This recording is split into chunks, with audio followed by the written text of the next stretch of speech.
Alhamdulillah ya, eh, menjadi salah satu konsultan produk pertanian di salah satu perusahaan besar sudah menginjak tahun ke-8. Karena ciri daripada perusahaan yang bertanggung jawab hanya edukasi. Karena produk ini harus ada pendampingan. Dan alhamdulillah produk pupuk NPK Grow Sawit ini baru di launching ya hampir 2 tahun, dan alhamdulillah salah satu penyumbang omset terbesar di perusahaan. Apa keunggulan produk ini? Keunggulan produk ini saingannya di Indonesia nyaris tidak ada. Karena kita memiliki teknologi pupuk ya dengan teknologi water soluble fertilizer, pupuk yang 100% larut dalam air dan mudah diserap oleh tanaman.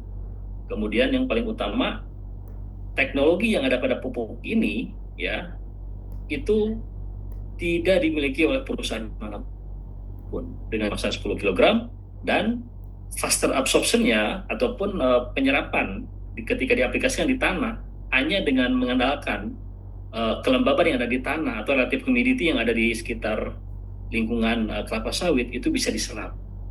Bahkan ketika petani yang lain, ketika jadwalnya harus ada pemupukan di musim kemarau, karena tidak ada air, tidak bisa pupuk, bunuh diri pupuk di musim kemarau. Tapi kita alhamdulillah ya diaplikasikan, kemudian peningkatannya di musim kemarau pun yang lain masih pada ngetek, kita bisa berproduksi. Nah inilah Bapak Ibu semua narasi tentang pupuk NPK Grow Sawit ya. Di awal nanti detailnya akan saya sampaikan ya, kenapa kita klaim sebagai high quality fertilizer, ada pupuk dengan teknologi tinggi, karena sampai hari ini perusahaan manapun belum bisa menyaingi produk yang sama sejenis dengan produk kita ini.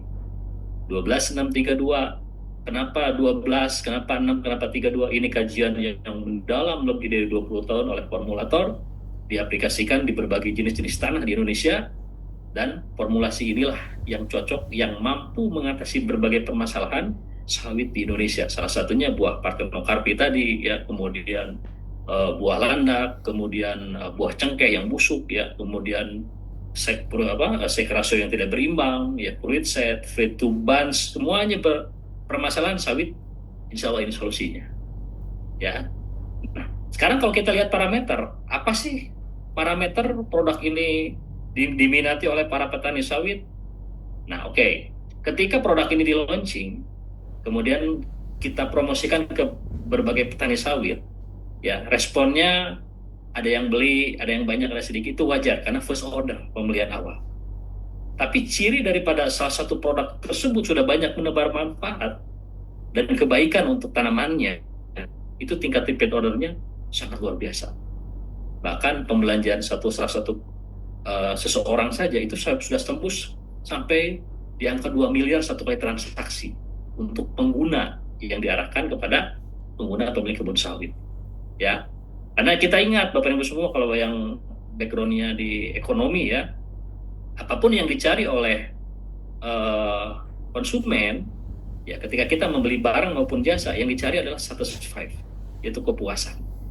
Suatu hal yang mustahil orang belanja ataupun ketika kita memanfaatkan jasa barbershop misalkan, kemudian kita meminta request kepada yang mengadakan yang memangkas, ternyata tidak sesuai harapan, kita kecewa, mustahil kita datang lagi.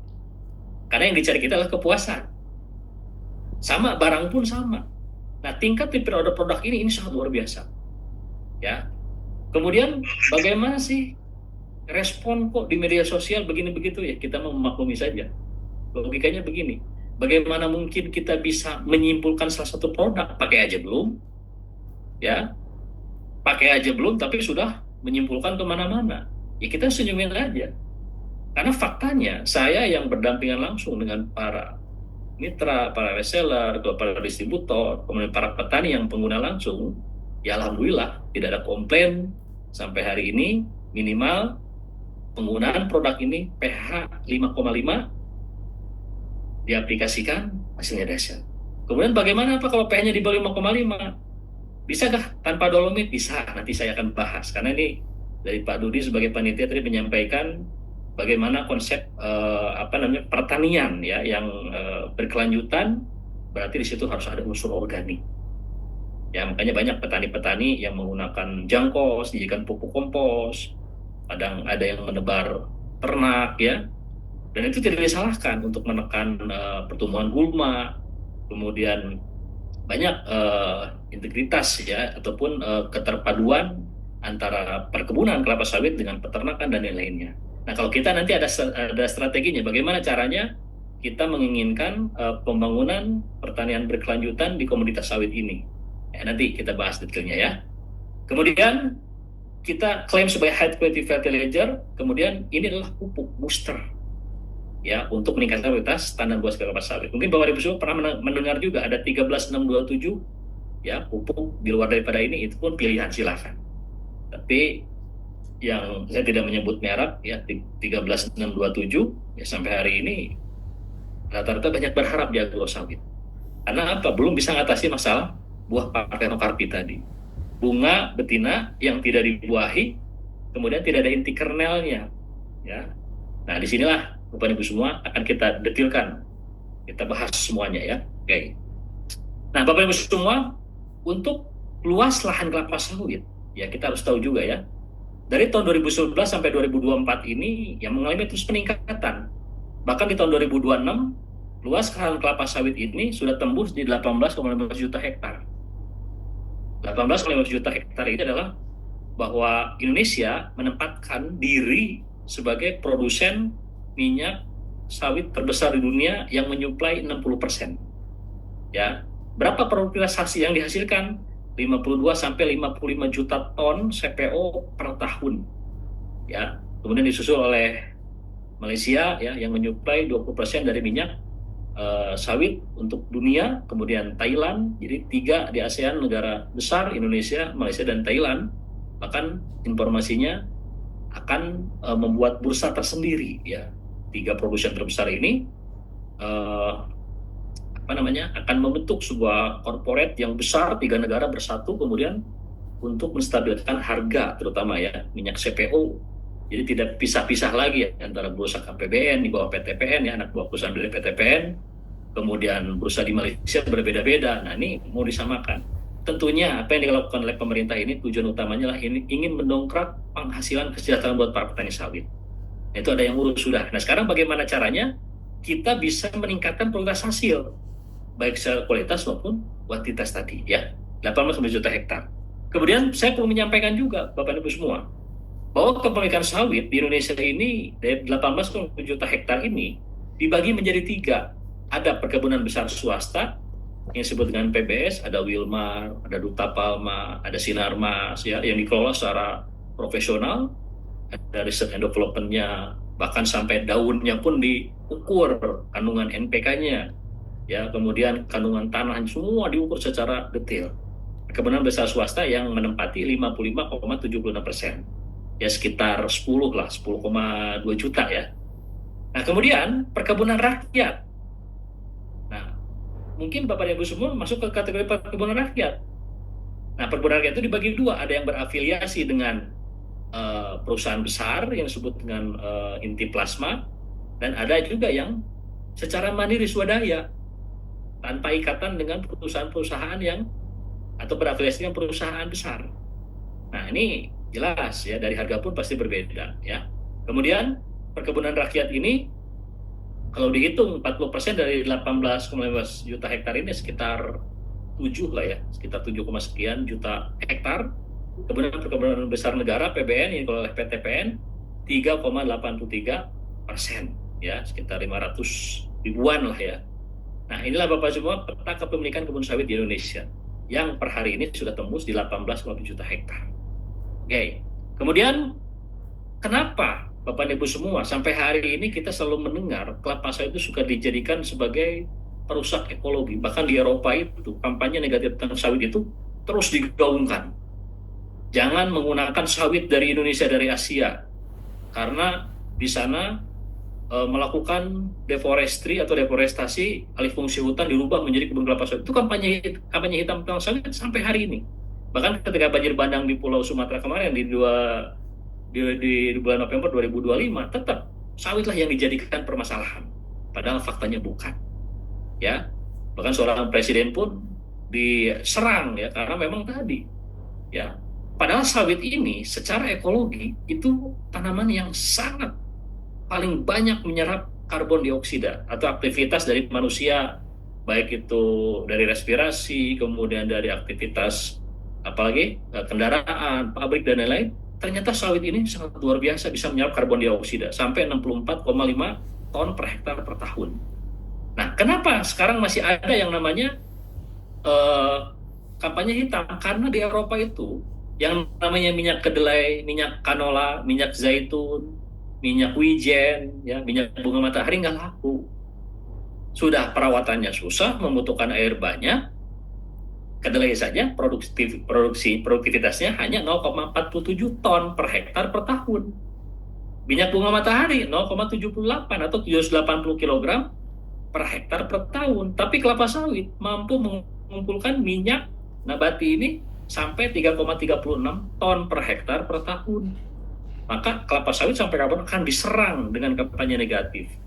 Ya, nah inilah gambaran ya Bapak Ibu semua.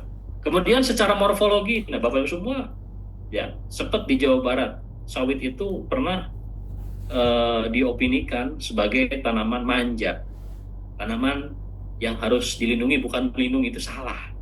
Sawit ini adalah kerabat dekatnya kurma. Kurma ini adalah salah satu Syajaratin Mubarakah, pohon yang diberkahi menurut Al-Quran. Ada 7 yang diberkahi ya, mulai dari kurma, tin, zaitun, anggur, delima, pisang ya. Kemudian ada bidara, sider ya, 7, ada 6. Kemudian yang ke-7 adalah buah yang sampai hari ini kita tidak bisa melihat, yaitu buah huldi yang diceritakan Al-Quran ya. Nah, sawit ini lebih dahsyatnya lagi, ini memiliki 5 fungsi, 5 F. Food, fuel, kemudian food, feed, fuel, farmasi, dan fiber. 5. Ini tanaman keajaiban. Bersyukur Bapak dan Ibu semua, qadarullah, ditakdir Allah, punya kebun sawit. Ya, bagaimana caranya? Ya Allah berikan kemudahan, itulah amanah. Nah, sekarang bagaimana caranya Bapak dan Ibu semua semangat untuk merawatnya? Karena kalau tanaman tidak dirawat, ya percuma, tanamanmu tidak akan ada feedback mengembalikan atau memberikan yang terbaik untuk manusia. Maka harus dirawat. Ini ya botani morfologi kelapa sawit seperti ini. Sekarang yang paling utama kita lihat, Bapak Ibu semua. Inilah fakta. Ternyata antara hutan tropis, hutan heterogen dengan kebun kelapa sawit, ini bahwa kelapa sawit itu mampu menyerap karbon dioksida sampai 64,5 ton karbon dioksida per hektar per tahun. Sedangkan hutan tropis hanya 42,4 ton karbon dioksida per hektar per tahun. Kemudian efisiensi fotosintesis, karena memanfaatkan dalam jumlah besar unsur karbon tersebut sampai 3,18%.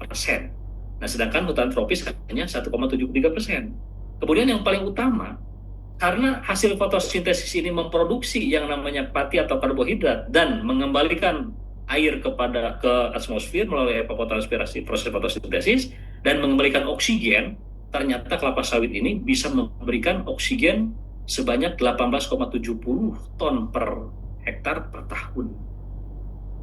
Bukan berarti kita berbicara tentang deforestasi ya. Oh, alih fungsi hutan kemudian diubah aja jadi kelapa sawit. Tidak. Karena kelapa sawit di Indonesia ini sudah ada Satgas PKH ya, penertiban kawasan hutan, yang sudah menyita hutan-hutan kelapa sawit ya sampai 5 juta hektar. Nah, itu ada bagiannya, sudah bukan kewenangan kita. Nah, tapi faktanya ini, ya beberapa bulan yang lalu di bulan Juni-Juli di Eropa terjadi yang namanya badai panas, ya sampai aspal melepuh, traffic light melepuh, mobil dashboardnya melepuh, gitu kan. Nah, Indonesia ternyata salah satu ditolongnya punya kelapa sawit. Bahkan berkecamuknya perang di Timur Tengah, Indonesia kenapa tidak menaikkan bahan bakar bersubsidi? Karena punya kelapa sawit. Nah, inilah Bapak Ibu semua, kita harus terbuka. Karena memang ketika banjir bandang di Sumatera Utara kemarin, Sumatera Utara, Nangro Aceh Darussalam, dan Sumatera Barat, semua industri sawit lesu semua karena opininya digiring itu penyebabnya kelapa sawit. Padahal faktanya bukan. Itu adalah para pelaku hedonis, ya, Pak, yang serakah, merubah hutan yang dari Sumatera dirubah menjadi tambang, ya, tambang-tambang ilegal, baik itu tambang nikel, karena dunia sekarang membutuhkan yang namanya bahan baku daripada baterai untuk menyimpan energi ya. Nah, itulah yang terjadi ya. Oke. Nah, kalau kita berbicara lagi Bapak Ibu semua tentang kelapa sawit juga nih. Ya, di sini ada zero waste. Zero waste ini adalah bahwa kelapa sawit tidak ada yang dibuang. Bahkan setiap ada momentum pidato presiden pasti akan menyinggung kelapa sawit. Bahkan presiden ini dibuat konotasi presiden sawit. Beliau menerima. Karena lawan politiknya sampai sekarang belum bisa move on. Ya, diserang dari segi apapun. Ya, dari ketahanan pangan, ketahanan energi, masalah gizi, semuanya. Apa yang dilakukan pemerintah sekarang seperti tidak ada baiknya gitu kan. Nah, tapi kita lihat di sini secara objektif Bapak Ibu semua. Larangan ekspor by produk atau turunan kelapa sawit itu sudah dimulai, tidak boleh ada lagi. Karena kelapa sawit ini dari daging dan inti buahnya saja itu bisa menjadi sumber pangan untuk manusia. Kemudian cangkang sawitnya, tandan kosongnya, pelepahnya, batang sawit, semua tidak ada yang bisa dibuang. Semua bermanfaat. Bahkan di Riau, di Pekanbaru, ada pembangkit listrik tenaga limbah sawit yang sudah mengalirkan listrik untuk masyarakat setempat. Nah, inilah Bapak Ibu semua tanaman yang memiliki manfaat keunggulan yang sangat luar biasa.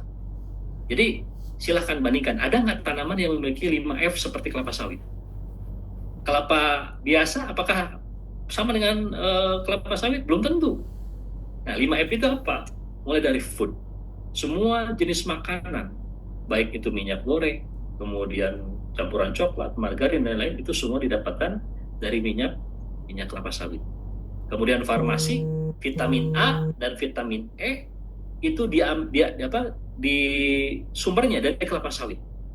Ya, kemudian deterjen, sampo, hand sanitizer, bioantiseptik, semua yang berhubungan dengan farmasi itu dari minyak kelapa sawit. Kemudian feedstuff suplemen. Nah, bungkil kelapa sawit ini adalah pakan terbaik untuk ternak. Ya. Kemudian di situ kaya akan beta karotin. Beta karotin itu adalah zat yang lebih cenderung warnanya berwarna kuning, ya. Kuning ke kemerah-merahan ya, seperti wortel, jagung, itu beta karotin. Nah, ini minyak sawit jauh lebih tinggi. Kemudian ada lagi fuel, ternyata disimpulkan bahan bakar pesawat bioaftur itu dari minyak jelantah. Sekarang Pertamina sedang gencar mengumpulkan minyak jelantah dari ibu-ibu rumah tangga, diterima dengan harga Rp5.000 per kilogramnya. Itu untuk bahan bakar pesawat ya. Nah, inilah Bapak Ibu semua yang harus kita ketahui bahwa sawit ini adalah tanaman miracle yang sampai hari ini menjadi perhatian dunia Indonesia ini. Bersyukur Bapak Ibu semua menjadi salah satu bagian terpenting di industri sawit Indonesia, ya, terutama pemilik kebun sawit tadi ya. Fiber, nah ini fiber ini berhubungan dengan furniture dan lain-lainnya ya. Nah, ini 5F. Oke. Nah, kalau berbicara tentang kelapa sawit ya, saya pantau dari bulan Mei 2025 sampai per hari ini, sawit itu pasti akan berfluktuasi. Bahkan sekarang sudah mulai bergairah lagi, ada yang di angka 3.900 lebih, ada yang 4.000 dan lain-lainnya. Nah, ini harapan para petani sawit. Karena bagaimanapun penentu daripada harga TBS itu adalah harga CPO di bursa KPBN yang diselenggarakan oleh pemerintah. Nah, ini kalau misalkan ada mafia, mohon maaf, ya harus dibereskan dulu. Karena ini berdampak terhadap harga TBS di tingkat petani. Bayangkan dulu ya, banyak dua komoditas yang bisa dianggap dipolitisasi. Pertama sawit, yang kedua adalah padi. Dulu ketika zamannya Pak Jokowi hancur harga TBS ini sampai Rp600 di Aceh. Ya, banyak petani yang tidak mau panen, malah itu akan berdampak terhadap kesehatan sawit berikutnya. Inilah gambaran Bapak Ibu semua ya, bahwa harapan kita yang diperjuangkan oleh pemerintah melalui Apkasindo dan lain-lainnya, mudah-mudahan akan segera terwujud ya, bahwa harga TBS menuju di 4.500 per kilo, mudah-mudahan Bapak Ibu semua sejahtera ketika harga itu meningkat. Nah, sekarang bagaimana caranya supaya produktivitas itu meningkat? Nah, sedikit saja Bapak Ibu semua. Kalau semua kuliah tentang agronomi ya, jurusan budidaya pertanian, yang dibahas itu pasti 3. Tanah, pupuk, pemupukan. Kalau kita bahas masalah bab tanah, tiap jengkal tanah berbeda-beda. Ya. Kalau definisi tanah, ya bolehlah dikenalkan sedikit ya, bahwa material alami merupakan bumi. Tapi intinya, Bapak Ibu semua, ya, jenis tanah itu terbentuk dari 4 clay, loam, sand. Oke, kita hanya mengenal saja. Jangan terlalu detail saja ya. Kemudian kita mengenal tanah aluvial, tanah endapan sedimentasi bekas sungai, kemudian aliran sungai ataupun danau, kemudian di situ tumbuh tanaman, itu tanah aluvial. Kemudian ada lagi tanah vulkanik, tanah yang hasil daripada erupsi, ya, gunung meletus dan lain-lain. Kemudian di sini kaya akan unsur hara dan mineral, ya, oke. Kemudian ada lagi tanah organoso, tanah itu karena proses pelapukan bahan organik, ya, ada tanah gambut, proses compostingnya belum selesai, maka tanah bersifat asam. Ada tanah humus, tanah yang sudah mulai pelapukan sempurna. Inilah tanah ideal. Nah, ini berbeda-beda. Padahal ini disebut kategori tanah organoso. Ya. Nah, kemudian biasanya kalau petani sawit kenalnya cuma 3. Ada tanah mineral, ada tanah gambut, dan tanah berpasir. Ya, tidak salah juga ya simpelnya. Tapi kalau kita detailkan, ini panjang. Laterit adalah tanah yang sudah tercuci unsur halanya. Ya, unsur halanya sudah tercuci. Kemudian ada lagi tanah kapur, pH-nya sudah di atas 7,5. Nah, kalau ditanam sawit, ya, kalau kita ada kesempatan ke Bandara Singkawang, ya, Bandara Singkawang itu di Kalimantan Barat, ya, itu ketika mendarat kiri kanannya itu tanah berkapur, makanya sawit di sana tumbuhnya tidak bagus karena terlalu basah, ya. Kemudian ada lagi tanah merjol campuran kapur, pasir, dan tanah liat. Ada lagi tanah ponsolik merah kuning, tanah yang didominasi oleh unsur aluminium dan besi. Kalau kita pupuk tanaman keracunan duluan, karena di situ kaya akan besi dan aluminium. Nah, itu bisa keracunan meskipun besi adalah hara mikro trace elemen. Tapi kalau kebanyakan keracunan, ya. Ada lagi litosol, pelapukannya rendah. Makanya kalau ada tanah, ada bebatuan kecil-kecil, nah itu adalah jadi litosol. Kalau litosol pelapukannya intensitas tinggi, tapi didominasi oleh mengandung besi dan aluminium. Nah, kesimpulannya Bapak Ibu semua, kalau kita berbicara tentang ilmu tanah, apapun jenis tanahnya, baik kategori tadi, ya, tanah gambut, kemudian tanah berpasir, tanah mineral yang dikenal oleh para petani sawit, apapun jenis tanahnya, insya Allah solusinya ada di agrosawit. Karena kita sudah punya data, sudah punya hasil kajian-kajian ilmiah, Bapak Ibu semua tidak harus pusing lagi. Ya, kok dipupuk tidak direspon. Nah, nih kita punya solusinya nanti, ya. Nah, kemudian definisi pupuk. Nah, pupuk kalau diceritakan ya panjang juga. Karena ini ada hubungannya dengan tadi sustainability, tentang konsep keberlanjutan sawit ini supaya terus menghasilkan.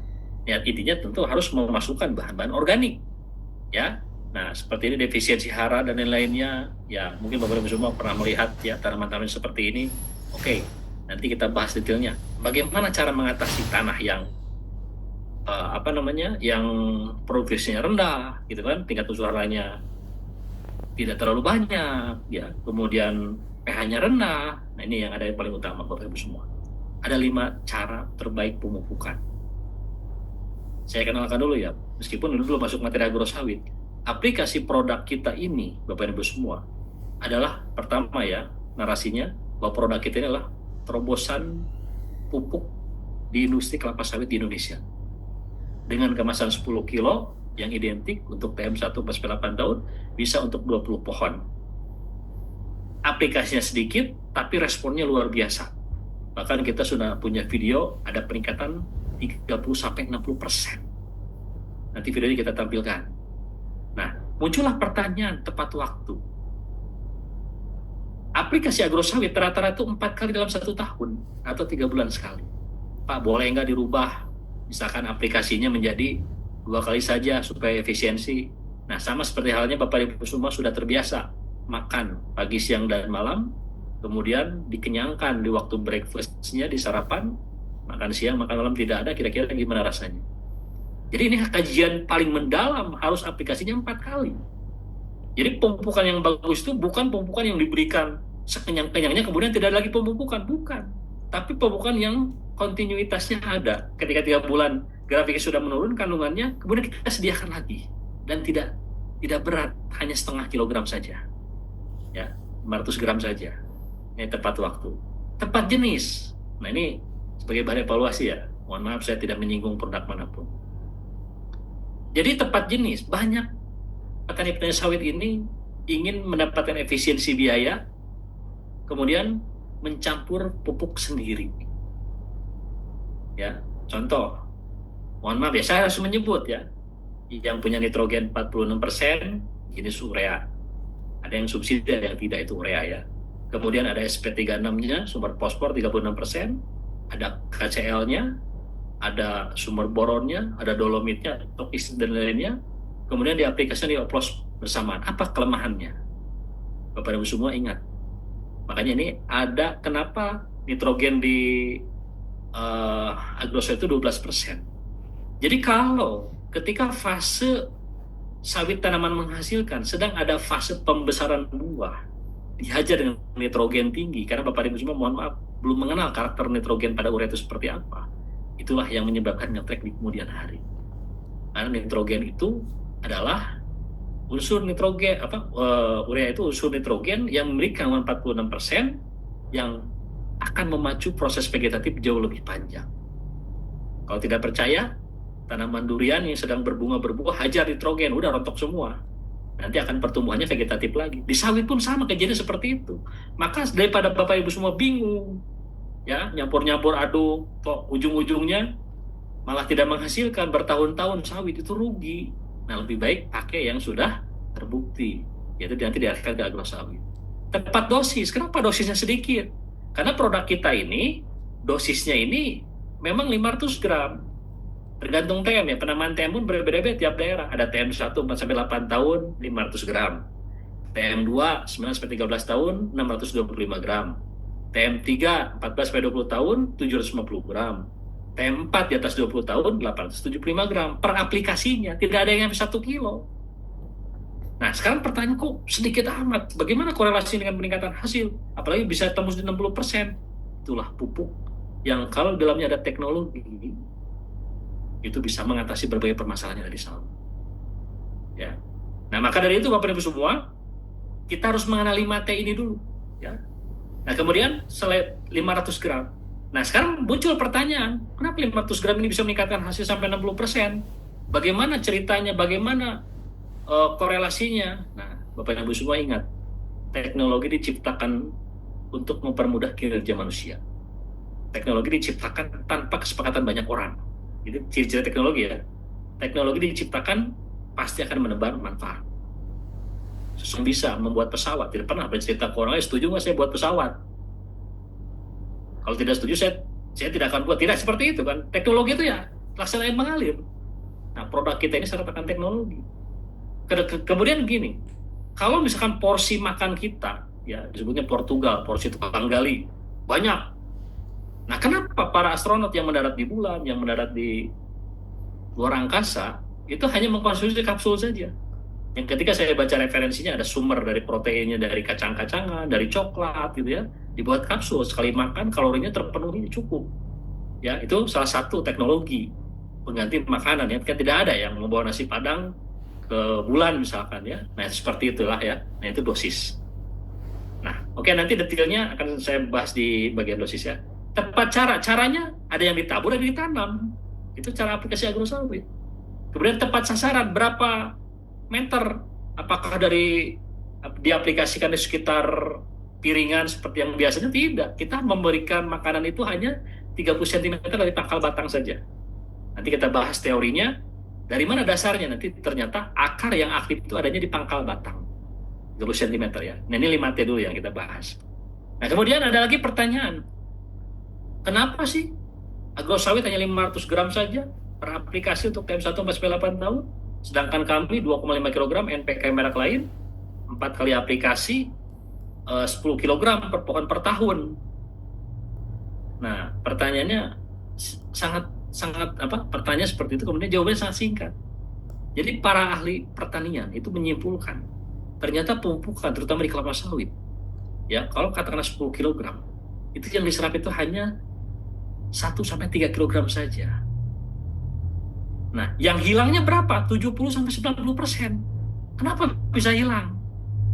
Ya, ini yang menyebabkan petani sawit tidak pernah untung karena biaya keluarga terlalu tinggi, sedangkan respon pemupukannya tidak optimal. Nah, ternyata pupuk itu punya karakter yang mengandung amonium, ya seperti urea dan lainnya, itu ada sifat yang namanya volatilization, bisa mudah menguap. Yang kedua, pencucian. Curah hujan sudah lahannya miring, ditabur-tabur sekitar piringan, terjadi hujan kemudian terbawa ke bagian bawah, akhirnya yang ini tidak menikmati pupuk, itu namanya pencucian, leaching. Kemudian terbawa arus kecil ya, runoff, erosi, pengikisan, kemudian tadi volatilization menguap, terjadi fiksasi tanah, kan di tanah tersebut banyak sekali mengandung unsur aluminium dan ferrum, kemudian persaingan gulma, habis semua, kita buang-buang duit saja. Nah, maka kita harus terbuka dulu Bapak Ibu semua. Dan yang saya harapkan Bapak Ibu semua, kalaupun punya pengalaman, kalaupun sudah punya formulasi pupuk sendiri, ya kalau menginginkan ilmu ini, ya alangkah baiknya kita mengosongkan gelas dulu, supaya ilmu yang saya sampaikan ini masuk. Ya, karena tagline produk kita ini adalah selain biarkan tanaman bicara, ujungnya apapun yang Bapak Ibu kerjakan, biarkan rekening bicara, itu yang paling utama. Ya, oke. Nah ini ternyata hanya 10 sampai 30% yang Loh, kalau begitu Pak, agrosawit ini sudah 500 gram, 10 sampai 30% habis dong sedikit amat. Ya, kalau agrosawit mohon maaf tidak seperti itu. Karena kita ada tepat guna, tepat sasaran, tepat dosisnya, ya yang tadi dibahas. Kemudian yang paling utama adalah 5T tadi ada di agrosawit semuanya. Simple. Karena produk kita tagline berikutnya adalah wajib tidak percaya sebelum Anda mencoba. Makanya ketika ada yang orang berkuar-kuar, wah agrosawit begini begitu, ya kita senyumin aja. Tidak pernah kita membuat video tandingan. Paling yang ada yang panas atau dari mitra-mitra yang sudah menggunakan, paling flexing. Transaksi sekian miliar, ratusan juta itu udah biasa kita Pak. Ya, nanti kita lihat ya Bapak Ibu semua ya. Nah, ini pembukaan definisinya seperti inilah. Nah, kemudian kita kenakan morfologi kelapa sawit. Karena ini materi intinya ya, nanti kita tahu buah Parthenocarpus seperti apa, fruit set-nya rendah, persentasenya, fruit to buds-nya kok rendah, apa penyebabnya. Kita kenali dulu morfologi kelapa sawit. Yang pertama, kelapa sawit ya, ini ada akar, ada batang, ada daun. Ya, di daun itu sebelum daun ada pelepah. Nah, aplikasi agrosawit ini nantinya ada di sekitar pangkal batang. Kenapa di sekitar aplikasi di pangkal batang? Karena di situ ada pertumbuhan akar yang baru. Nah, kita bisa baca new root ya, root at the basal stem. Nah, ini adalah akar-akar yang aktif yang kita berikan makanan langsung. Lantas bagaimana Pak teori yang diaplikasi sekitar piringan? Itu pilihan silahkan. Kalau Bapak Ibu semua mau rugi terus-terusan, mohon maaf ya, dicekoki materi harus 10 kg per pohon per tahun, ya kamu sih buang-buang uang. Karena tugas kita di sini adalah hanya mengalihkan saja yang lebih efisien dan efektif. Kalau 500 gram sudah bisa mengatasi, kenapa 10 kilo? Ya, nah seperti itu ya. Kemudian ada lagi tentang masalah bunga, sekrasio. Nah ini yang menjadi permasalahan terbesar industri sawit Indonesia. Kok ketika diaplikasikan pupuk tertentu hasilnya optimal, tapi di musim kemarau kok banyak bunga jantannya, kok yang banyak muncul bunga betinanya, karena sekrasio tidak beriman. Nah, kita lihat dulu sekrasio itu seperti apa. Nah, tapi sebelum kita bahas sekrasio, Bapak Ibu silakan simak dulu video yang singkat. Sebetulnya pandan buah segar kelapa sawit itu dari mana terbentuknya. Nah, kita simak dulu videonya supaya tidak jenuh ya. Oke. Tahukah Anda, rahasia berlebat buah dan melimpahnya minyak ternyata awal dari proses perjodohan rahasia yang sering luput dari pandangan kita ini. Apa itu bunga jantan dan betina pada kelapa sawit? Yuk kita bahas. Kelapa sawit adalah tanaman monokotil berumah satu. Monoecious artinya bunga jantan dan bunga betina tumbuh pada satu pohon yang sama, tetapi dalam infloresen, tanda bunga yang berbeda. Yuk, kita bedah rahasianya. Mari kita kenalan dulu dengan bunga jantan. Bentuknya unik, mirip jemari panjang atau sisir yang rapat. Saat matang antesis, mekar sempurna. Bunga jantan akan berwarna kuning cerah dan mengeluarkan aroma khas seperti minyak adas yang sangat kuat. Fungsi utama bunga jantan adalah sebagai pabrik sperma atau penyedia serbuk sari, polen. Jutaan butir serbuk sari inilah yang nantinya akan dibawa oleh angin atau bantuan serangga khusus menuju bunga betina. Tanpa bunga jantan yang sehat, penyerbukan mustahil terjadi. Sekarang, lihat sisi sebaliknya. Ini adalah bunga betina.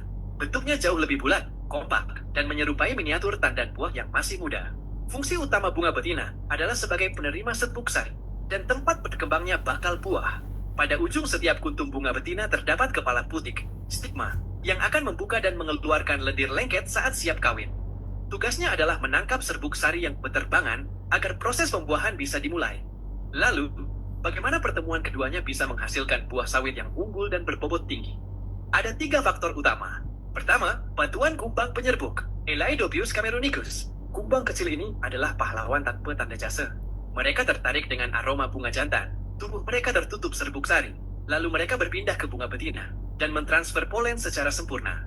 Kedua, keseimbangan rasio bunga. Pohon sawit yang stres akibat kekeringan atau kurang pupuk cenderung menghasilkan terlalu banyak bunga jantan, sehingga produksi buah menurun. Keseimbangan nutrisi sangat penting. Ketiga, faktor genetik, bibit unggul. Hasil persilangan yang tepat, seperti jenis Tenera yang lahir dari induk Dura dan Piscifera, memiliki cangkang tipis dan daging buah, mesokarp yang tebal. Ketika penyerbukannya maksimal, daging buah ini akan terisi minyak kelapa sawit, CPO, secara optimal tanpa ada ruang yang kosong. Jadi, buah sawit yang unggul tidak terjadi begitu saja. Ia adalah hasil kerjasama yang indah antara bunga jantan yang subur, bunga betina yang sehat, serangga penyerbuk yang aktif, dan perawatan pupuk yang tepat dari Anda. Sayangi tanaman Anda sejak fase berbunga, dan bersiaplah memanen hasil yang melimpah. Ya, kalau kita lihat video ini ada 3 pesan yang paling utama. Ada kehadiran kumbang Elaedobius camerunicus, yaitu salah satu polinator yang memang berasal dari Afrika Barat, dan informasinya Indonesia sekarang impor besar-besaran kumbang Elaedobius camerunicus. Jadi sama seperti durian itu polinatornya adalah kelelawar. Ya, polinator penyerbuknya bukan serangga tapi kelelawar. Ya. Nah, kalau di kelapa sawit itu adalah kumbang Elaedobius camerunicus yang memang dari Kamerun. Ya. Nah, kemudian yang kedua adalah sekrasio. Ketika musim panas, itu mendominasi bunga jantan muncul semua. Nah, ketika musim penghujan, bunga betina, apalagi yang tergenang, itu bunga betina yang muncul, bunga jantan mati.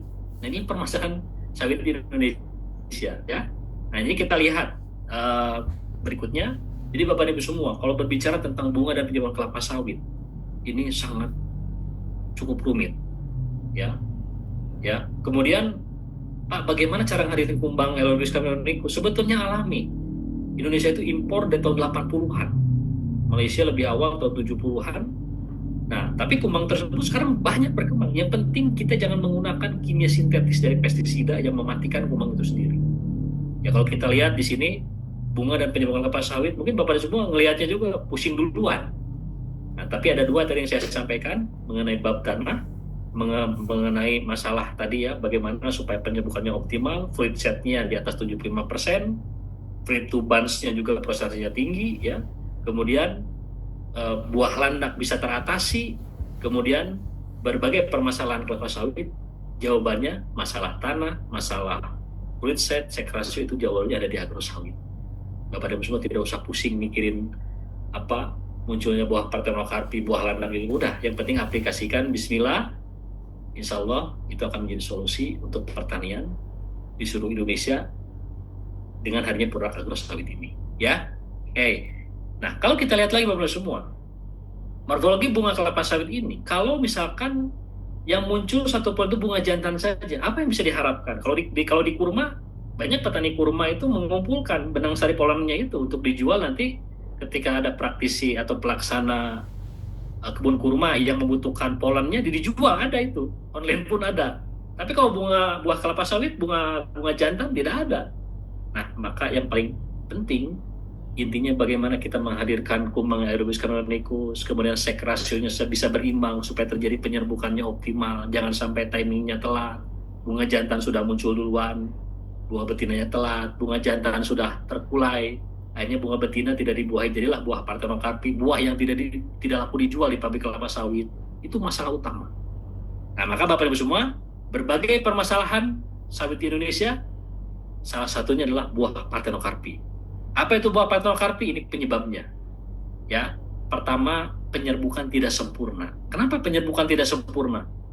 Karena tadi kehadiran kumbang Elaedobius camerunicus itu bisa jadi terkena dampak penggunaan pestisida. Yang tadinya kita mau mengendalikan yang namanya ulat kantung, ulat Tosea asigna, ulat api, kumbang tanduk dan lain, tapi di situ lupa ada kumbang. Ya, jenis kumbang Elaedobius itu adalah kumbang penyerbuk. Ya, jadi peradaban manusia salah satu bisa bertahan karena kumbang itu. Ya, karena di situ sumber pangan. Jadi sawit itu sumber pangan. Ya, kemudian populasi serangga penyerbuk tadi rendah, terjadilah buah Parthenocarpi tadi ya. Jadi kalaupun dipotong itu tidak ada inti kernelnya. Jadi bunga betina tidak dibuahi tapi membesar. Kalau buah landak tidak membesar kemudian busuk. Nah, itu banyaknya buah landak seperti itu ya. Kemudian curah hujan tinggi saat penyerbukan ini pun bisa mengagalkan proses penyerbukan. Kemudian defisiensi hara. Nah, ini unsur hara. Unsur hara itu paling penting Bapak Ibu semua. Makanya kenapa hari ini petani sawit membutuhkan agrosawit? Karena semua permasalahan di industri sawit Indonesia semuanya dari sana. Ya, kalau saya hanya memberikan pencerahan saja supaya bisa diterima oleh Bapak Ibu semua sebagai petani sawit. Oh, ternyata permasalahan yang tadi disampaikan Mati itu adanya di agrosawit. Ya boleh tidak percaya dan wajib tidak percaya. Karena semua ini perlu dicoba. Dan faktanya sekarang sampai hari ini omset penjualan produk tersebut repeat ordernya sangat luar biasa. Pembelanjaan satu petani bisa sampai miliaran, bahkan sudah ditembus 2 miliar. Saya melihat sendiri transaksinya. Ya, itu bukan push order, bukan pembelanjaan awal, tapi pembelanjaan ulang. Berarti kan sebelumnya yang bersangkutan sudah pernah menggunakan produk. Stres tanaman, tergenang, lingkungan panas dan lain ini penyebab Parthenocarpi. Oke. Nah, kalau kita lihat lagi di sini Bapak Ibu semua, sek rasio pun sama. Ada kalanya bunga sawit itu bunga jantan yang muncul duluan. Tadi bunga betina. Nah, sampai ini masalah sek rasio ya. Penyebabnya genetik, faktor lingkungan dari cuaca, curah hujan dan kesadaran nutrisi. Nah, maka di sini kita ada peluang. Kalau sudah genetik berat, kita tidak bisa apa-apa. Qadarullah sama seperti kita pernah melihat pohon durian, pohon mangga sudah umur 40 tahun tapi belum pernah berbuah. Nah, itu adalah genetik yang tidak bisa kita apa-apakan. Lingkungan masih kita bisa siasati, ketersediaan nutrisi masih bisa kita siasati, yaitu berhubungan agrosawit. Nah, baru sek rasio akan imbang lagi, akan ideal lagi. Karena setiap umur 3 tahun, 4 tahun, 5 tahun sampai 10 tahun, sek rasio itu berbeda-beda. 95% didominasi bunga betina, 5%-nya bunga jantan. Di umur 4 tahun 92% bunga betina, 8%-nya bunga jantan. Nah, di umur 10 tahun ke atas itu 50-50. Bunga jantan dan betina itu imbang. Ya, jadi inilah asal muasal kelapa sawit adanya di sini. Nah, kemudian fruit set kelapa sawit. Fruit set kelapa sawit inilah yang menyebabkan tadi, Bapak Ibu semua ya. Jadi kalau misalkan satu tandan buah kelapa sawit, fruit setnya di bawah 25% yang jadi ya. Karena fruit set itu persentasenya hitungannya begini. Buah yang jadi, yaitu buah brondol yang jadi dari penyerbukan, dibagi dengan buah secara total keseluruhan yang jadi dengan yang infertil atau buah Parthenocarpi kali 100%, itu namanya fruit set. Kalau fruit to bunch itu hubungannya dengan persentase brondol yang ada berbanding dengan bobot daripada tanam buah kelapa sawit. Ya. Nah, inilah masalah besarnya ini di sini. Munculnya buah landak, buah Parthenocarpi. Ini adalah buah-buah yang muncul ketika terkadang terjadi genangan, curah hujan tinggi, kemudian terjadi karena panas yang menyengat. Kok yang muncul bunga jantan saja? Nah, inilah Bapak Ibu semua. Bagaimana caranya mengatasi seperti ini? Apalagi di kebun sawit kita ada bunga-bunga sawit yang abnormal. Bunga landak, kehadiran bunga landak itu bunga betina tidak dibuahi. Tahu-tahunya busuk. Ini kan ditolak di pabrik kelapa sawit. Hanya mengotori mesin saja. Kemudian ada bunga banci di tengah-tengah brondol ataupun bunga betina muncul spikelet bunga jantan. Kemudian bunga jantan yang mendominasi ini ujung-ujungnya tidak akan menghasilkan. Nah, ini salah satu Bapak Ibu semua. Jadi beberapa bulan yang lalu saya diminta ada salah seorang mitra ya. Nah, ini kalau Bapak Ibu semua ya searching di Google ada namanya Pak Samosir. Jadi Pak Samosir ini nama lengkapnya itu Saud Nathan Samosir. Beliau orang Sumatera Utara, tapi tinggal di Banjarmasin. Beliau sudah menggunakan pupuk 13627. Tapi apa yang beliau masih penasaran dengan agrosawit, kita lihat videonya dulu nih ya. Ini beliau ya. Jadi kalau searching ini muncul nih nama beliau, orang penting juga nih. Nah, beliau lahannya 800 hektar. Nah, ini disebut buah Parthenocarpi. Bunga jantan udah lebih awal terkulai karena timingnya kurang tepat tadi. Ya. Nah, akhirnya beliau di 800 hektar ini deal 16 hektar dulu menggunakan produk agrosawit. Belum Dan masuk ya? informasinya di bulan kering seperti ini, Terus bawah ya, solusinya gimana? di bulan kering ini beliau menyampaikan sebagian besar terkena Parthenocarpi semua. Coba bayangkan. Nanti saya minta videonya yang 16 hektar bagaimana. Baik Pak, ditunggu katanya, karena saya kan mintanya ke mitra yang mendampingi. Nah ini penjelasan seperti ini Bapak Ibu semua ya. Nah ini. Yang disebut bunga dompet, cikal bakal. Nah, ini muncul bunga betina. Nah, Ya. nah ini bunga betina yang tidak dibuahi oleh bunga Nah jantan. jadilah buah landak. Buah landak. Ya. Nah, ini kalau di PKS ya pengelolaan kelapa sawit ditolak. Karena kalau di ekstrak, dia tidak ada CPO-nya. Nah, kenapa Itu tidak ada inti kernelnya. Jadi kalau bunga betina tidak dibuahi, antara bunga tidak ada jantan inti dan kernel, lebih dan awal. daging mesokapnya itu tidak akan diekstrak, tidak akan keluar minyak. Benang sari ini setelah berguguran. Nah mungkin Bapak dan Ibu semua ada permasalahan seperti ini. Karena ini masalah Ini disebut paling buah landak. serius di industri sawit Indonesia. Ya. Atau antesis yang sudah tidak menghasilkan benang sari, yang sudah mati. Nah, ini Antara Pak Saud Dr. Samosir di Banjarmasin 800 hektar ya. Nah ini keluhannya seperti ini. Ya beliau bisa panen per 2 pekan 1,5 sampai 2 miliar. Ya. Nah, jadi meskipun beliau sudah menggunakan pupuk sebelumnya yang 13627, kemudian kita datang untuk memberikan solusi. Nah ini kalau dibuka ya, tidak ada inti kernelnya, jadi tidak ada minyaknya. Ini disebut buah Parthenocarpi. Dan sebagian besar penggunaan 13627 itu sebagian besar terkena Parthenocarpi semua, ngeluh semuanya. Nah ini harapan sekarang di agrosawit yang sedang baru kita aplikasikan 2 bulan di 16 hektar. Ya.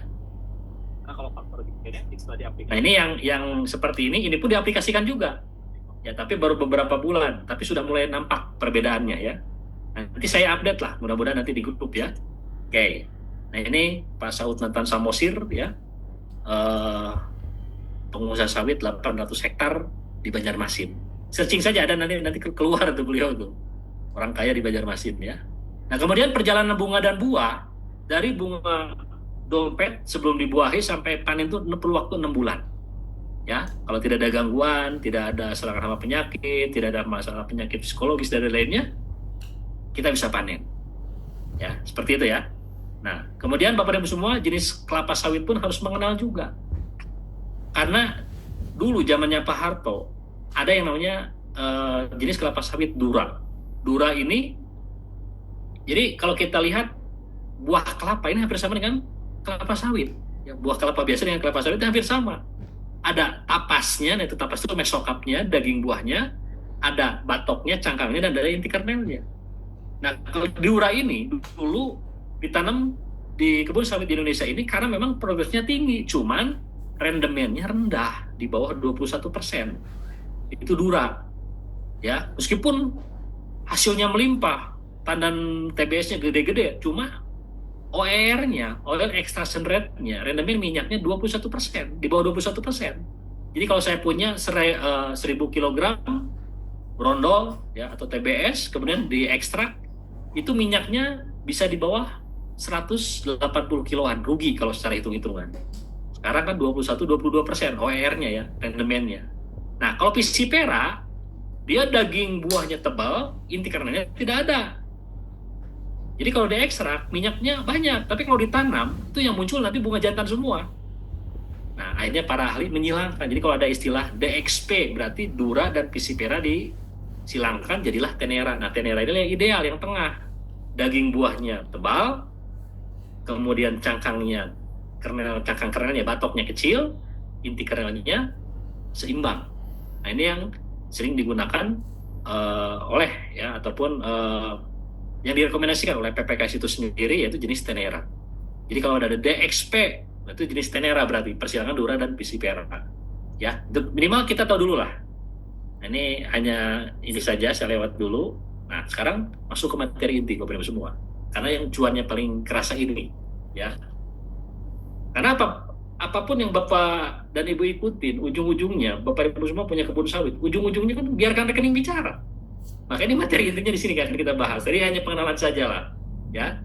Nah, Bapak Ibu semua, inilah pupuk NPK Grow Sawit dengan teknologi Water Soluble Fertilizer, pupuk yang 100% larut dalam air. Mana Pak buktinya? Boleh nanti kita praktekkan. Ya, jadi ambil air, simpan dalam piring atau gelas, ambil beberapa gram, kemudian kita bandingkan dengan pupuk NPK lain, baik yang granul atau apapun saja, masukkan ke dalam wadah yang berbeda, goyang-goyang.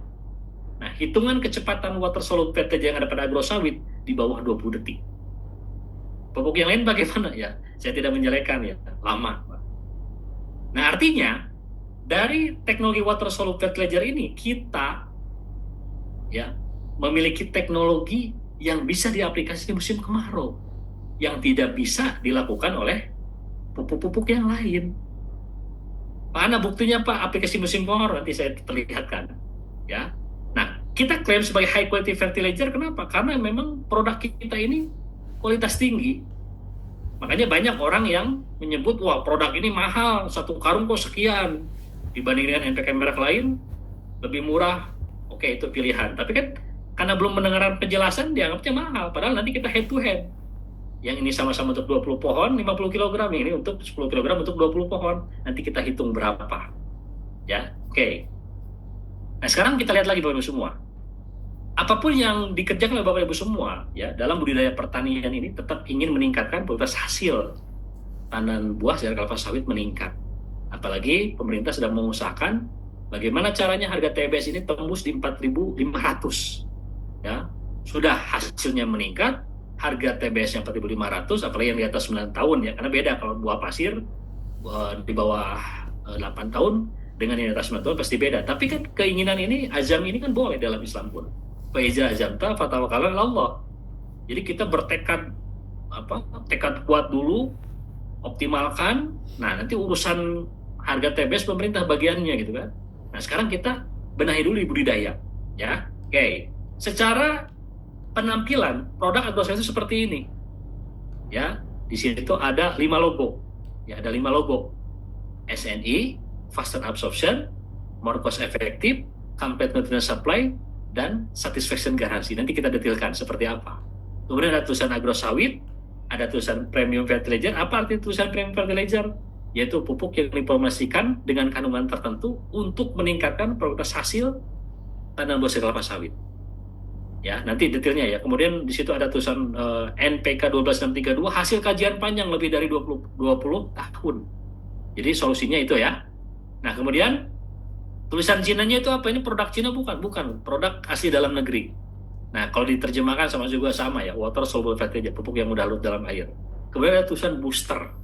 Apa maksudnya booster? Karena kandungan kaliumnya cukup tinggi, maka inilah booster untuk pembungaan dan pembuahan kelapa sawit.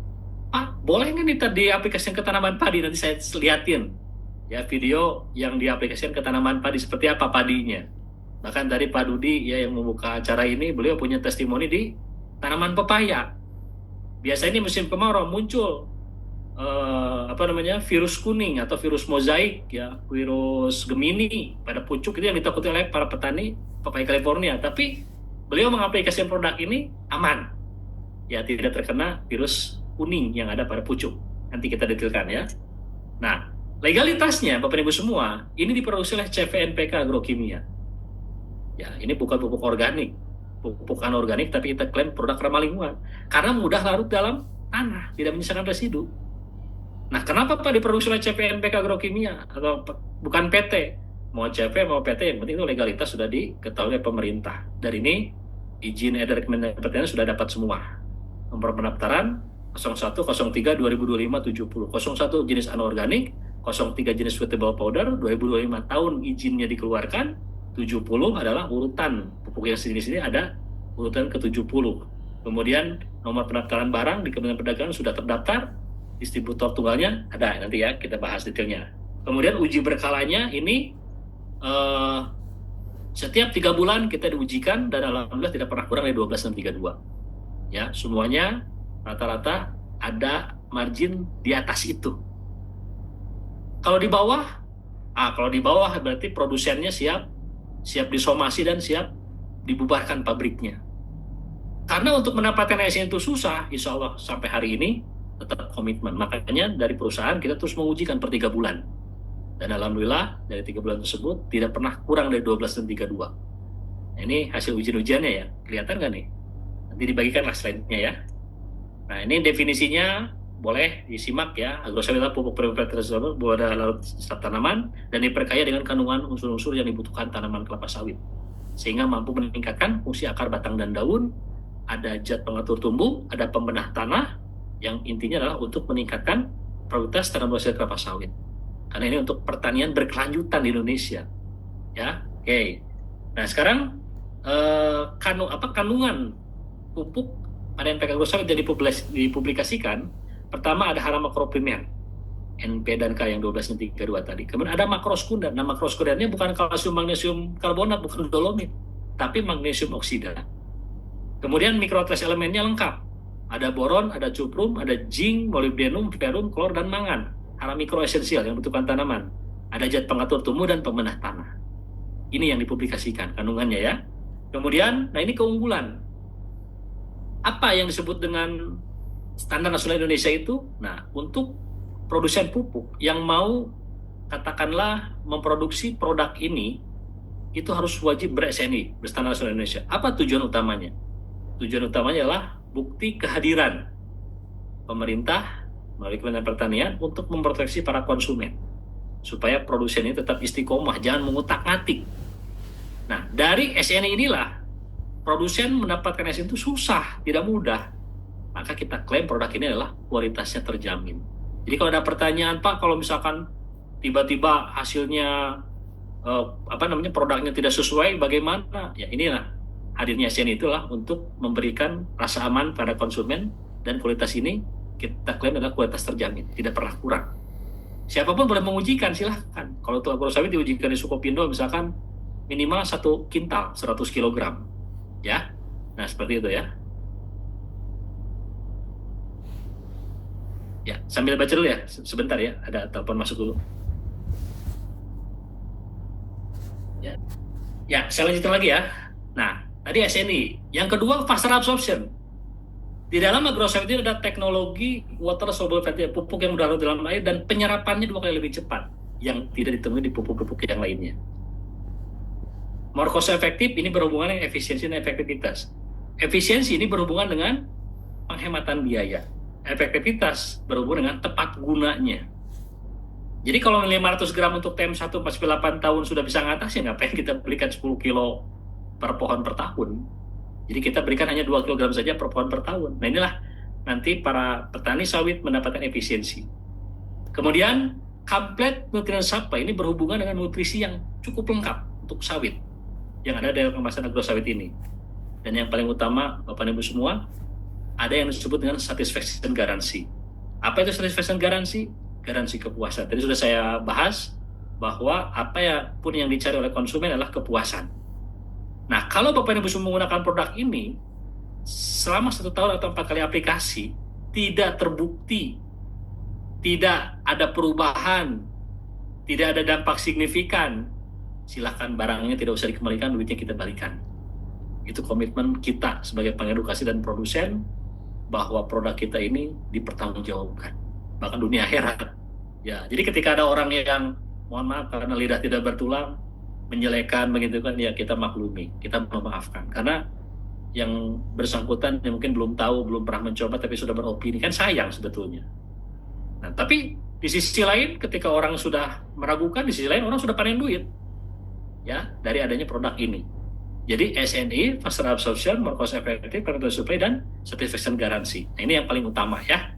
Oke. Nah, cara aplikasinya ditanam, bisa ditabur. Nah, di musim kemarau ini tetap masih bisa diaplikasikan, tapi caranya dengan ditanam. Jadi dibuat lubang 30 cm dari pangkal batang, kemudian masukkan pupuknya, misalkan dosis 4,8 tahun di 500 gram, kemudian tutup lagi, udah beres. Kalau ditabur boleh enggak? Boleh, syaratnya tanahnya lembab, kemudian jangan ada gulma. Kalau ada gulma paku-pakuan yang diserap oleh gulma. Nah, ini boleh, silahkan ya cara aplikasinya. Kemudian, nah Bapak Ibu semua, permasalahan pH rendah. Rata-rata petani menggunakan dolomit. Dolomit itu adalah kalsium magnesium karbonat. Dan petani yang yakin, terkadang ya, maaf, yakin tapi tidak pernah dikaji. Pemberian dolomit berlebih itu bisa mengikat unsur pupuk yang kita berikan. Karena kalsium itu sifatnya mengikat. Misalkan kita berikan 2 kg, kemudian beberapa pekan kita tabur lagi pupuk, disitulah efisiensi tidak akan terjadi. Karena kita buang-buang uang saja. Nah, kita ada solusi Bapak Ibu semua. Untuk menaikkan pH itu, cukup menggunakan carbon tillage. Carbon tillage ini sudah include untuk mendampingi, untuk pertanian berkelanjutan tadi. Jadi Bapak Ibu semua tidak harus menebar-nebar lagi jang-jang kosong di sekitar piringan, menebar-nebar pupuk kandang, tidak usah. Untuk memperbaiki tanah-tanah yang rusaknya pakai yang hitam ini. Namanya carbon tillage. Ya. Nah, kita lihat di sini Bapak Ibu semua. Dari kajian tim kita, saya membuat konsentrasi, membuat per volume. Saya ambil sampling 1,7 gram. Saya masukkan ke dalam cup ya, air mineral. Kemudian saya masukkan air 200 ml. Cek, kemudian dicek pH-nya berapa. 11,25. Artinya, produk carbon tillage ini untuk menaikkan pH itu jauh lebih simpel. Jauh lebih simpel. Bahkan untuk lubang pengaplikasian pupuk mulai 1 sendok sampai 50 gram pun bisa, tidak harus berkilo-kilo. Ini yang dibutuhkan teknologi dan kecerdasan Bapak Ibu semua. Nah, produk ini seperti apa Pak penggunaannya? Nah, ini saya punya testimoni. Ini lahan Pasamosir yang 800 hektar di daerah Banjarmasin. Aplikasi di musim kemarau di bulan Juli kemarin. Nah, karena rekomendasi saya gabungkan dengan carbon tillage supaya mudah penyerapannya, ya, kemudian pH-nya jadi meningkat. Karena ini lahan sering tergenang kalau musim hujan. Nah, kita cek nih aplikasi di musim kemarau. Ini agrosawit dengan carbon tillage, makanya agak biru kehitaman ya, itu kelihatan.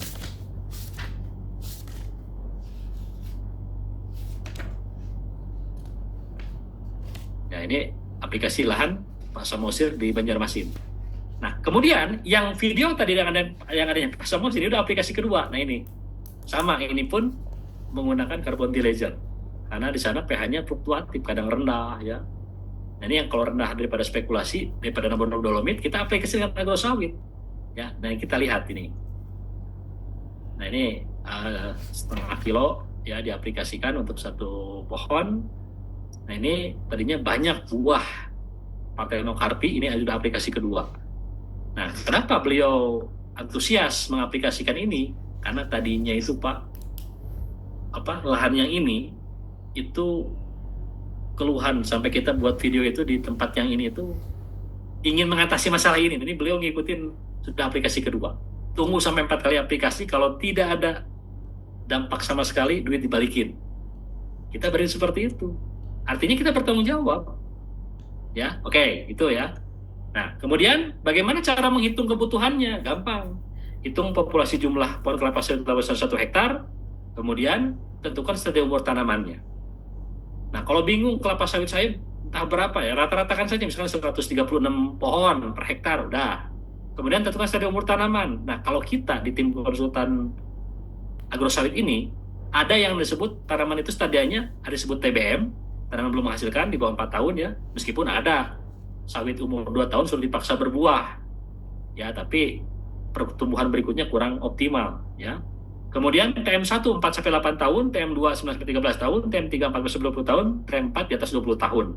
Nah, kalau kita hitung di sini Bapak Ibu semua, kalau kita sudah mengetahui populasinya berapa, stadium umur tanamannya berapa, baru kita bisa menghitung kebutuhan agrosawitnya. Ini sebagai salah satu hitungannya seperti ini. Jadi untuk TBM itu 400 gram per pohon per tahun. Kemudian TM1 umur 8 tahun, dosis 2000 gram per pohon per tahun atau 500 gram per aplikasi. 2000 gram dibagi 4, 500 gram. Kemudian TM2 umur 9-13 tahun, 2500 gram saja per pohon per tahun. Berarti 625 gram per pohon per 3 bulan sekali atau per aplikasi. TM3, 3000 gram per pohon per tahun, itu setara dengan 750 gram per pohon per aplikasi. TM4 di atas 20 tahun dosis 35 gram per pohon setara dengan 875 gram per pohon per 3 bulan sekali. Ya, katakan aplikasi interval 3 bulan sekali atau 4 kali dalam setahun. Ini wajib diaplikasikan. Ya, oke. Nah, sekarang contoh perhitungan seperti ini. TM1 jumlah populasi yang paling gampang kita ambil 120 pohon saja ya. Ini pelepah panjang yang kapasitasnya 120 pohon per hektar. TM1 pas 8 tahun, dosis per pohon per tahun itu 2000 gram per pohon per tahun atau 1.500 gram per pohon per aplikasi. Aplikasi pertama 500 gram per pohon kali 120 pohon. Kalau misalkan populasinya 136, 130 atau 140, maka dikali 140 pohon. Nah ini contoh penghitungan saja. Maka dibutuhkan hanya 60 kg saja. 60 kg dikali aplikasi setara 240 kg. 240 kg dibagi 10 kg per saknya, maka dibutuhkan 24 sak kali 400.000, 9.600.000 ribuan. Jadi kalau ada pertanyaan, berapa sih hargain plus ongkir udah nyampe di tempat? Sekitar 400 ribuan. Bahkan rank hitungannya 300 sampai 400 ribuan. Ya, boleh nanti kita deal-dealan berapa sih harga yang tepatnya. Ini kita tentukan harga 400 ribu saja supaya bisa mengimbangi pupuk NPK merek lain. Ya, ini TM1 kebutuhannya 24 sak, TM2 30 sak, TM3 36 sak, TM4 42 sak. Nah, betulkah agrosawit ini termasuk mahal? Nah, kita bandrol harga 400 ribu paling mahal dulu ya. Karena di agrosawit ini kalau pembelanjaan kuantitasnya banyak, itu diskonnya paling gede, bisa gede juga ya. Nah, ini kita hitung di 400 ribuan saja dulu ya per saknya. Kita bandingkan. Analisis perbandingan pupuk NPK anorganik merek lain dengan pupuk NPK agrosawit yang kata orang mahal 10 kg per saknya. Kenapa orang menyebut ini produk mahal? Karena dikonversi ke 50 kg, jadi 400 ribu dikali 5 kali lipatnya 2 juta satu kalau diidentikan dengan 50 kg agrosawit ini. Nah, sedangkan NPK anorganik merek lain itu 600 ribuan per 50 kg. Nah, makanya kita harus cari titik temunya dulu. NPK anorganik merek lain harga katakanlah 600 sampai 1 juta. Kenapa saya tidak tampilkan di 800, 900 atau 1 juta? Kita ambil yang terendahnya saja. Saya tidak nyebut merek ya. 600 ribuan per saknya.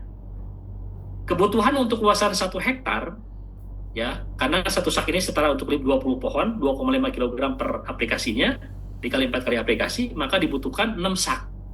6 sak itu 600 ribu. 6 sak kali 600 ribu, itu setara dengan 3.600.000 per hektar per aplikasi.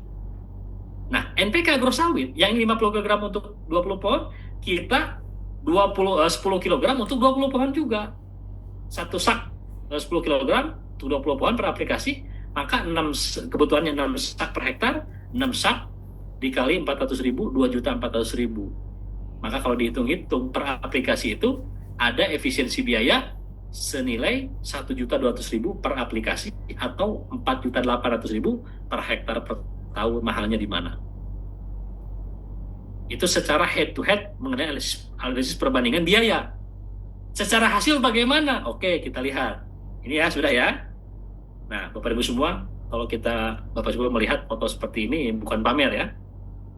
Jadi saya pernah ditugaskan oleh perusahaan, didampingi oleh Pak Hengki Kurniawan, bertemu dengan salah seorang ketua Komisi 2, ya Dr. Rifki. Ini adalah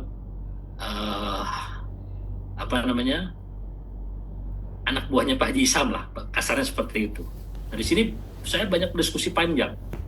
Ya, ternyata perkebunan besar swasta itu ya rata-rata punya pabrik pupuk ya dan lain-lainnya. Tapi kita silaturahim tetap jalan. Kemudian Bapak semua kalau melihat seperti ini, yang berambut putih itu adalah sahabat dekatnya Pak Prabowo. Beliau mengambil lahan Agrinas 12.000 hektar, kemudian minta penjelasan agrosawit, saya jelaskan, tidak lama seperti ini ya, hanya 10 menit beres, bismillah, itu miliaran nilainya Pak. Tapi sekarang masih tahap uji coba dulu, ingin mengetahui juga ya silahkan. Ya ini, jadi kalau ada dari Akademi Militer, kepolisian yang ingin naik pangkat harus melalui beliau tuh, ya. Yang rambutnya putih itu orang penting semua itu ya. Nah, kalau kita lihat lagi di sini ada ketua KTNA ya, kontak penilaian andalan. Saya pun pernah bertemu juga, diskusi panjang ya. Nah ini MOU-nya dan lainnya ya. Kemudian, nah ini Bapak Ibu semua. Ini ada sebuah cerita. Jadi saya, kemudian ada Pak Marbun dan ada salah satu distributor juga ya. Kemudian ada lagi ibu yang memiliki kemampuan menjual produk agrosawit sama seperti Pak Dudi tadi ya di distributor pupuk. Nah, ini daerah Mahato Pekanbaru. Beliau per hari ini sudah menyalurkan 5 kontainer kali 2.500 sak per kontainernya. Nah, Pak Marbun ini sebagai salah satu contoh. Beliau adalah petani sawit yang memiliki 40 hektar. Nah, 40 hektar ini karena setiap tahunnya tidak bisa menghasilkan, malah rusak sawitnya, mau dijual. Nah, Ibu Fitriani ini, beliau bercerita mengarahkan untuk pakai agrosawit. Percaya tidak percaya, kepaksa atau tidak kepaksa, ini menggunakan produk agrosawit. Nah, setelah itu kita lihat. Ya, Pak Dudi minta di mute dulu ya. Oke. Nah, di background foto ini, itu kelapa sawitnya sekarang sangat luar biasa. Hasilnya rata-rata sekarang per bulan itu tembus ada yang di 3 ton per bulan ya, per hektar. Nah, ini bisa kita lihat sawit sehat itu seperti apa. Nah, kemudian kalau kita lihat lagi di sini, Bapak Ibu semua ya, nah ini ada salah satu testimoni juga, ya, testimoni. Nah, karena beliau ini punya sawit ya, Pak Marbun ini, kalau Bapak Ibu dari Sumatera Utara ada yang namanya marga apa namanya, Banjarnahor, kayak Samosir tadi ya, Banjarnahor, Sitanggang dan lain-lainnya.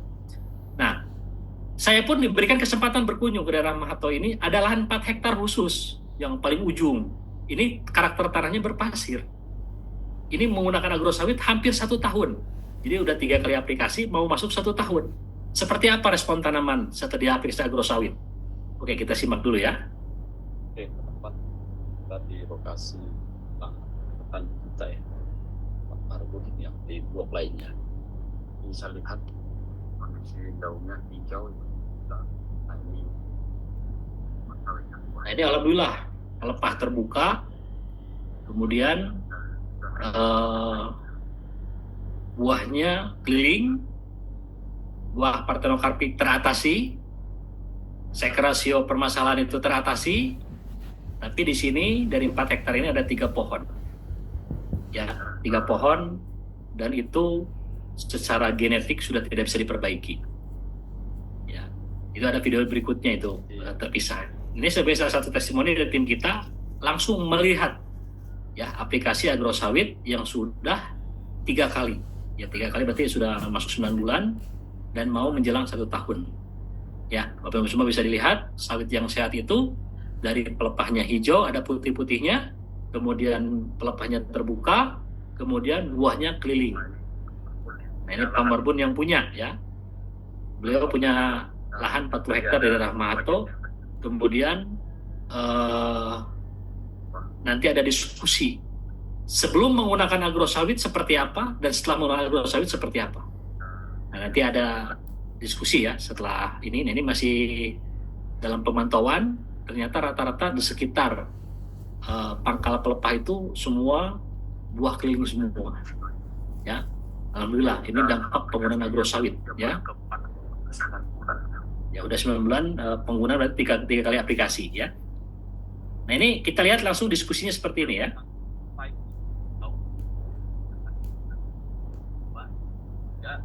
Yang memang sesuai ya. Nah, ini ya. Terima kasih.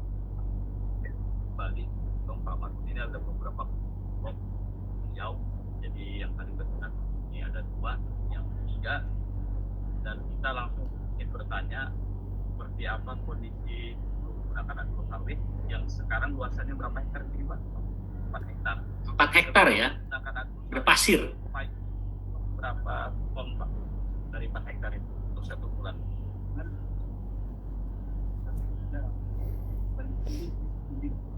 Gila, paling tinggi ya. Tapi umumnya berapa biasa? 6 atau ton? Yang normalnya rata-rata bukan ton enggak. Dari 4 hektar ini kalau dia harus keluar 7 sampai 8 ton per 4 hektar per bulan. 9 ton, rata-rata 7 sampai 8 Nah, ton. pernah tembus 9 sebelum agrosawit ya. 7 sampai 8 ton rataan ya per 4 hektar per bulan. Nah, ini setelah aplikasi agrosawit seperti apa?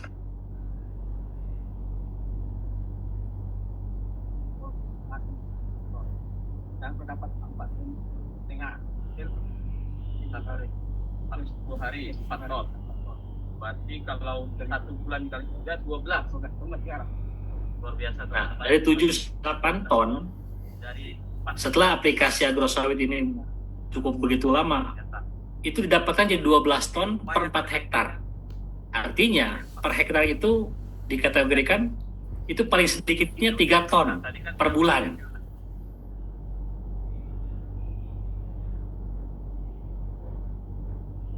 Sekali 100%, ya 60%-an.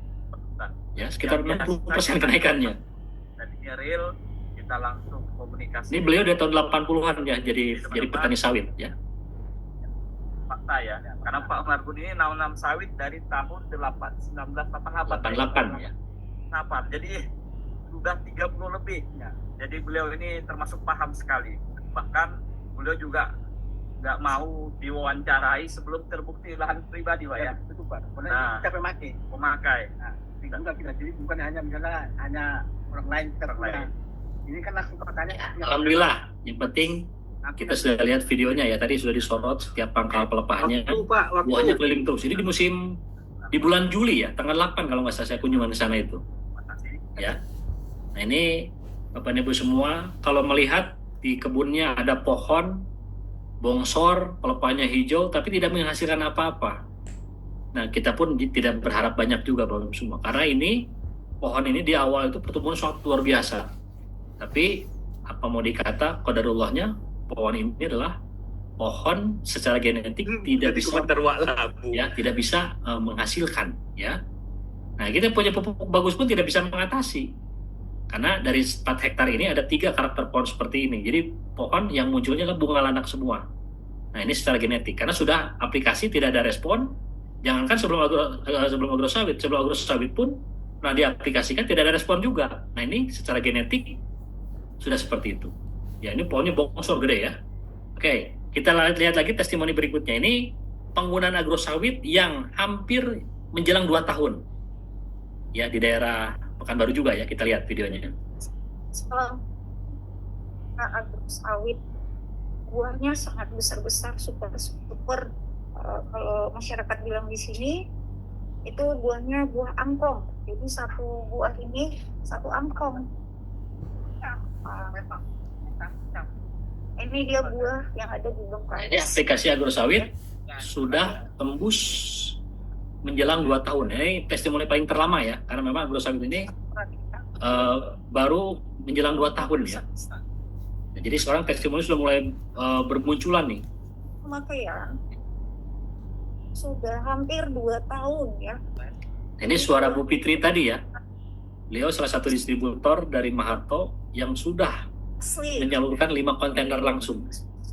Ya, 5 kontainer itu berapa keuntungannya? Waduh, tuang semua.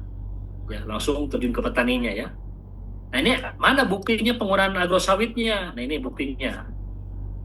Nah, jadi kemasannya ini digunakan polybag oleh petaninya ya untuk tanam-tanam di sekitar kebun sawit lah ya. Nah, ini salah satu testimoni penggunaan agrosawit paling terlama. Ya, ini jadikan polybag ya. Ini agrosawit ininya apa? Apa namanya? Jadikan polybag ya. Oke, nah ini ada lagi Bapak Ibu semua. Nah, bagi Bapak Ibu semua yang yang tinggal di Sumatera Utara ya, ini pemandangan biasa-biasa saja ya. Tapi isinya ini transaksinya miliaran Bapak Ibu semua. Ya. Jadi pengisian aplikasi ya, kemudian kebutuhannya didata ya, kemudian kalau dihitung berapa sih transaksinya ini kita lihat. Ini transaksi agrosawit, ini duit semua ini. Nah, ini ada bukti dari teller bank, itu nilainya dari Bank Mandiri ya, 1 miliar. Yang kedua 200 juta, yang di cashnya itu 500 juta. 1,7 setara dengan 2 kontainer. Nah, ini prestasi Bu Fitri tadi ya, salah satu distributor dari Maharto. Kemudian ada lagi, ini 1,7, yang ini 1,9 miliar untuk 2 kontainer ya.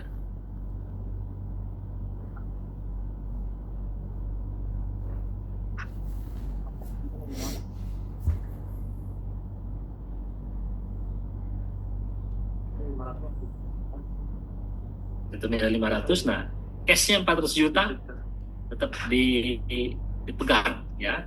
Jadi 2 kontainer ya. Kemudian pupuk NPK Agrus. Ini sebanyak 2 kontainer ya. Ya. Nah, kemudian Bu Fitriani ini, karena saya sering komunikasi juga Bapak Ibu semua, jadi yang tadi saya sampaikan untuk pertanian berkelanjutan di industri sawit ini, daripada kita nebar-nebar pupuk kandang, nebar-nebar dolomit, ya. Nah, kita ada produk Bapak Ibu untuk pendampingnya namanya Carbon Tillage. Ini Bu Fitriani ini mengaplikasikan agrosawit karena pH-nya terkadang rendah, aplikasi dengan karbon organik ini atau Carbon Tillage ya. Ini bukti testimoni chat dengan beliau. Nah, ini kita lihat Bapak semua. Ini kan gambarnya seperti ini ya, videonya ya. Kita ambil screenshot dari WA. Nah, ini videonya.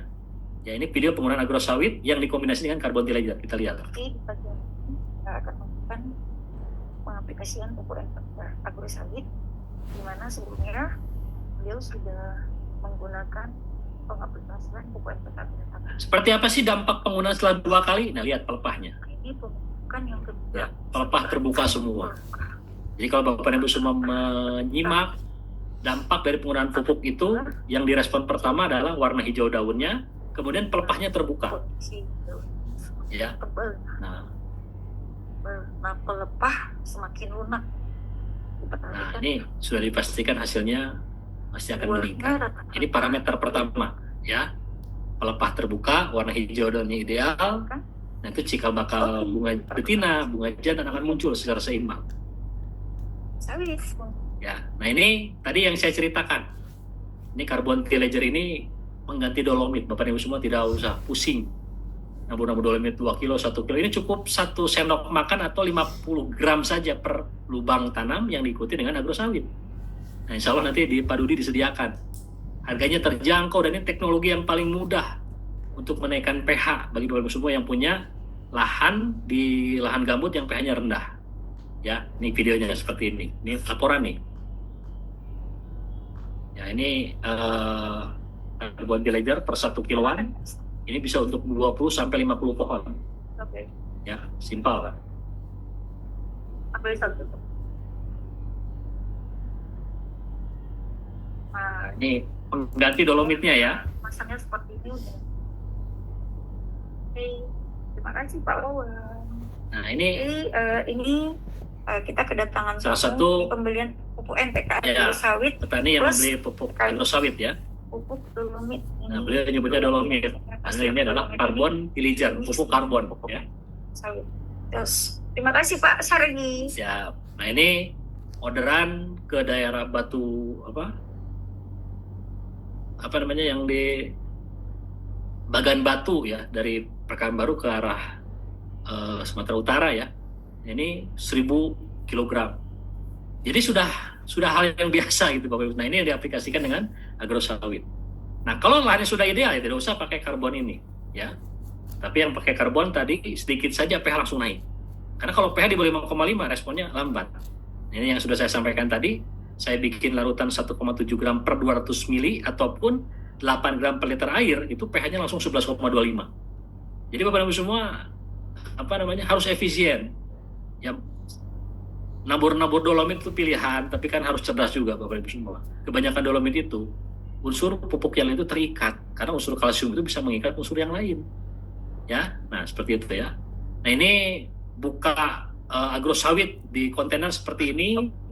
Masih Bu Fitri tadi itu, karena beliau salah satu distributor berprestasi sama seperti Pak Dudi ya.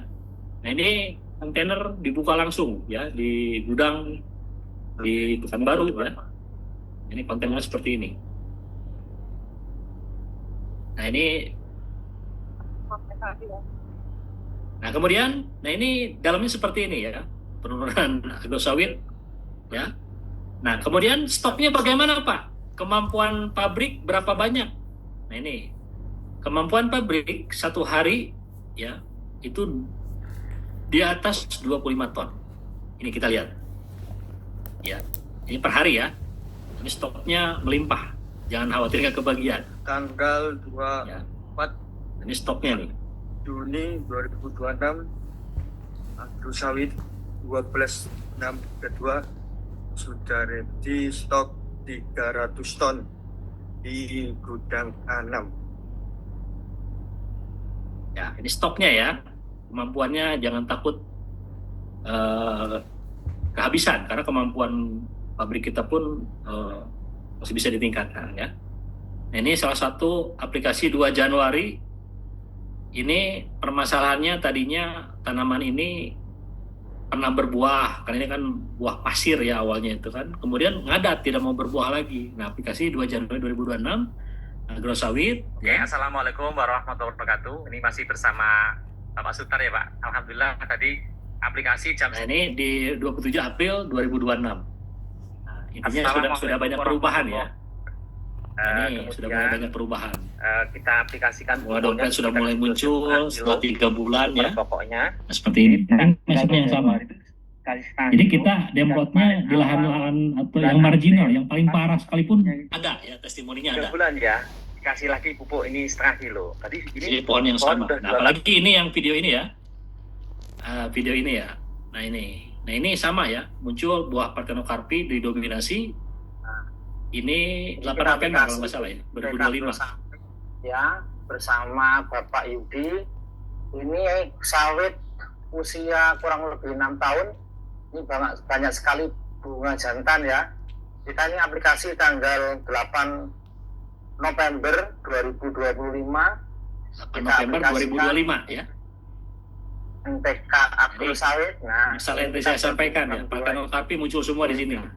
Nah, kalau banyak guna di sekeliling ini, kita aplikasikan saja ya. Dibuat lubang 30 cm ini, kemudian tutup lagi supaya tidak ada persaingan dengan gulma. Ya.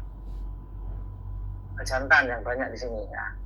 Ini biasa ini setelah aplikasinya ini ya. Nah, ini videonya ini.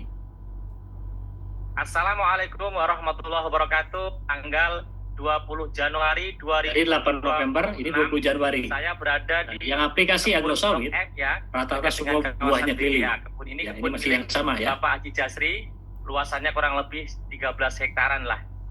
Nah, saya akan menyampaikan, akan memberitahukan bahwasanya testimoni tentang penggunaan pupuk NPK Agrosawit. Tepatnya tahun kemarin, tanggal 8 November 2025, kita sudah membuat sampel di 2 jalur ya, di sawitnya Bapak Haji Jasri ini. Kita sudah gunakan pupuk NPK Agrosawit dengan metode ditabur, ada juga yang dipendam, seperti itu. Nah, saya akan menyampaikan. Nah, ini kita lihat ya. Nah, seperti ini. Itu. Ini kita akan menyampaikan ya, ini yang kanan kiri yang sudah menggunakan pupuk NPK Agrosawit. Ini juga pelepahnya buka. Nih kondisinya. Nah, di sini nanti ada pembanding yang tidak menggunakan. Luar biasa ya. Ini yang saungnya sama kan tadi kan, yang 8 November 2025. Agrosawit. Kemudian di 20 Januari 2026. Ya. Ini bukti bahwasanya muncul semua. pupuk NPK Agrosawit ini padahal dosisnya cuma 500 gram loh. Satu kali aplikasinya. Terbukti ya hasilnya di lapangan seperti itu. Nah, sekarang pembandingnya yang tidak pakai, yang sudah menggunakan pupuk NPK. Ini pembanding yang tidak, pembanding yang tidak pakai ya, yang tadi dulu ya. Nah, ini nih. Assalam biasa. Sudah berbeda. Nah, ini yang tidak pakai. Tidak menggunakan pupuk NPK Agrosawit. Ini salah satunya ini. Nah, ini jauh beda. Ini satu berdampingan ya. Kiri kanan gitu. Ini yang tidak pakai. Nah, seperti sengaja kita buat perbandingan. Walaupun pelepahnya buka, tapi banyak sekali janjang kosong ya. Janjang kosong atau bunga yang tidak jadi buah. Semua ya. Ini hanya ada satu saja ini ya. Nah, ini aktivitas seperti ini sudah biasa ya. Agrosawit diaplikasikan. Izin Pak Wawan. Mas. Testimoni banyak, nanti kita bagikan saja di grup ya. Nah, ini kebun sawit yang pemilik formulator ya. Nah, ini banyak lah ya testimoni ini. Jadi untuk sesi penyampaian materi cukup itu saja. Saya sempurnakan dengan alhamdulillah.